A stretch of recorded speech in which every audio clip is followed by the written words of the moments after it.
I know, I'm doing another rhubarb recipe, but it's our 300th show, very exciting, and this one is so delicious. This to me is afternoon snack, brunch, breakfast, midnight. Wherever you want to eat this.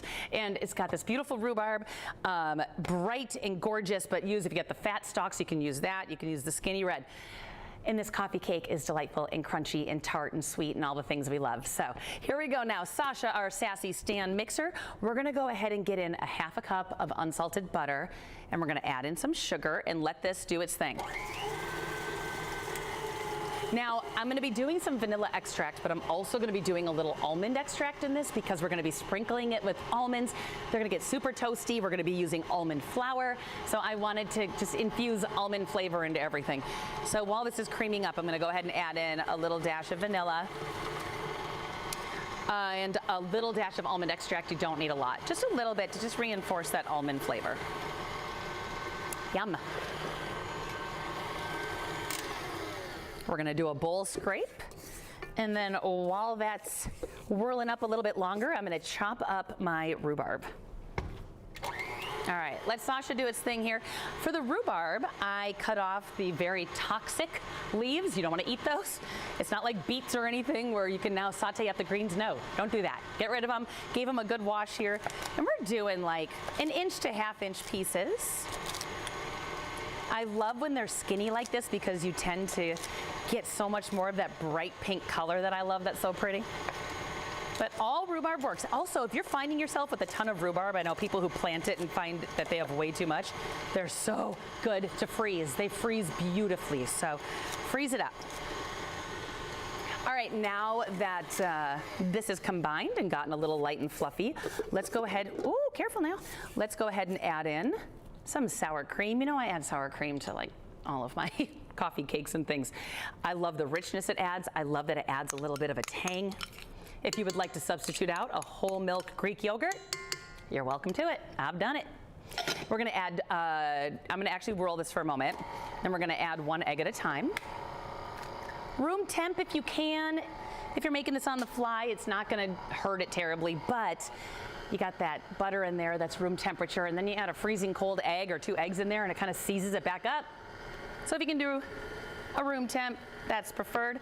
And if you want to get it room temp, just throw them in, don't throw them, gently place them in some hot water for like 5 minutes and it'll warm it up. All right, another one. Got one more thing going in here. We're gonna get some fresh orange zest because I love citrus with rhubarb. But let's give that a scrape. That butter always kind of sticks to the bottom. We want to make sure this combines really, really well. All right, let that do its thing.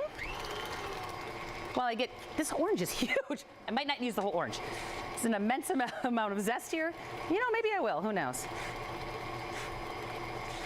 But this orange is gonna add a really beautiful brightness, little bit of sweetness. I'll often add lemon to rhubarb as well, but right now we got a lot of tart going on, so I want the brightness, a little bit of sweetness more than bittersweet.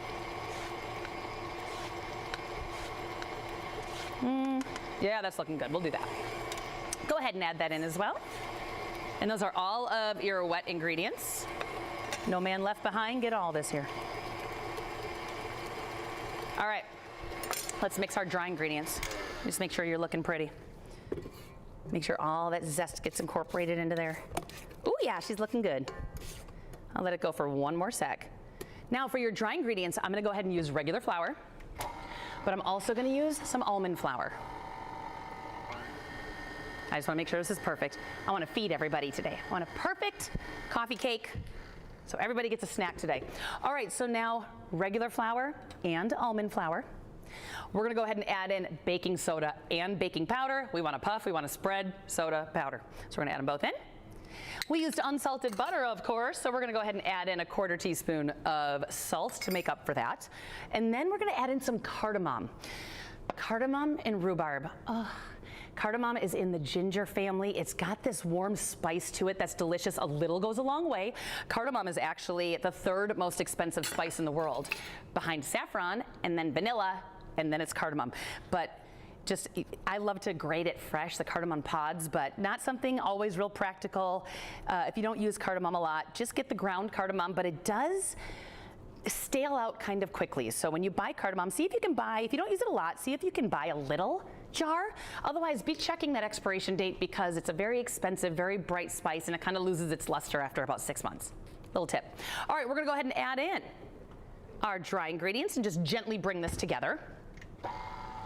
I got a springform pan here. Now with my springform pan, we've got some parchment in the bottom of the pan, and then we sprayed the whole pan as well. It's a very moist cake. It tends to stick, so this is gonna help it. All right, do a little scrape here. One more time. Pretty easy. Also, don't feel you have to go buy rhubarb. Pretty much everyone I know that grows it is going, I don't know what to do with all this. So just go ask your neighbor. They can have a little. That's what I do. All right, that's good to go. Oh, I can smell the orange zest and the almond in there. Oh, it's so good. Kind of like a complex. Okay, don't be sassy today, Sasha. Not in the mood. I got it. Sarah's on deck right here like she's ready to come and rescue me. I got it. It was touch and go there for a minute, though. Thank you. Sarah believes in me, and that's all that matters. She also just had some coffee, so if you would have asked her a half hour ago, I don't know if that would have been her answer. All right, so now you're going to take about half of this, eyeball about half, and you're going to put that at the bottom here, maybe a little bit more, and you're going to spread that out. I like to use a little offset spatula, but the back of a spoon works well. Just try not to move that parchment too much. You're trying to get all the way to, oh, you can see all that orange zest popping out. I know it doesn't seem like that should be a big deal, but that is really gonna add a great flavor. There we go. So all across the bottom, and then you're gonna take half of your, just eyeball it, half of your rhubarb going in. Just like that. And then you're gonna take the other half, plop her on top, and just kind of gently spread it across. I don't make tons of coffee cakes because I find them to be high maintenance with all the, that's why I didn't go to pastry school and I didn't want to be a pastry chef. This just seems like a lot of work. Like a muffin's easier. This one's worth it. The layers, for some reason, I don't know why. People find certain things high maintenance. To me, all the layering in coffee cakes. But there's no streusel in this one, and this one's just worth it. So once you have this spread over the top, you are now going to top it with, oh, this is gonna be good. You're now gonna top it with the rest of the rhubarb. If you had big long pieces, you can try and make it pretty. I'm more of a rustic baker. Not a pretty baker, a little more rustic. And then you're gonna take some sliced almonds. They do not, just kind of gently push them in. You do not need to toast these. They're gonna toast up in the oven, right over the top. And then finally, the very last thing, you're gonna take, oops, a little bit more, I love the crunch. About a tablespoon of regular sugar. Kind of helps caramelize things, helps things toast up.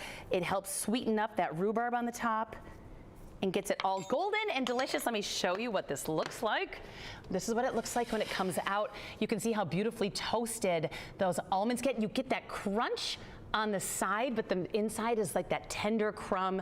You're gonna have the tart rhubarb go through the middle, and then right before I serve this, I'm gonna hit it with a little bit of powdered sugar over the top because it makes it pretty and delicious. So I hope you make this, and I'm gonna go ahead and put the recipe on our website and our socials after the show.